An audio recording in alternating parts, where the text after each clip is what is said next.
স্বরচিত একটি কবিতা পাঠ করছি। আমি শ্যামল কান্তি রিয়া। কবিতার নাম হলো দিশাহারা। সমুদ্রের দেবের তরঙ্গের লেহরায় পরে খেয়েছি হাবুডুবু। প্রতিরোধ করার উপায় নেই, শত চেষ্টা করো তবু। যমদূত রূপী দেও গ্রাসেতে ব্যস্ত হয়ে গেল, দিক নির্ণয়ে লক্ষ্য ভ্রষ্ট। আগ্রাসী দেবের হাবুডুবু খেতে খেতে তলিয়ে যেতে হলো লেহেরায় অন্তরালে। মিটমিটে চেয়ে দেখি সাগর অতল, মুক্ত হব না হতে গ্রাসের কবল। হাত পা লাড়িয়ে দেখি প্রতিরোধের চেষ্টায় থাকি, নেই কোনো জায়গায় আটকে থাকা।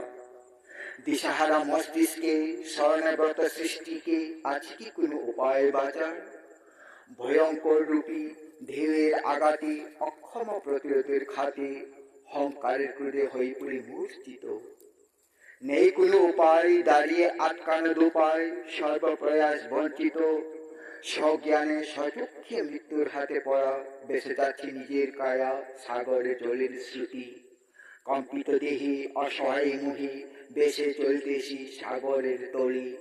হতভাগ্য ললাটে লেখা, দাঁড়ানো নেই কোনো জায়গায়। ফুরিয়ে গেল বাঁচার আশা আকাঙ্ক্ষা, তবে কি যেতেই হবে তলিয়ে। আশা বর্ষা সর্ব ফুরিয়ে অপ্রাপ্ত সাগরের জলি।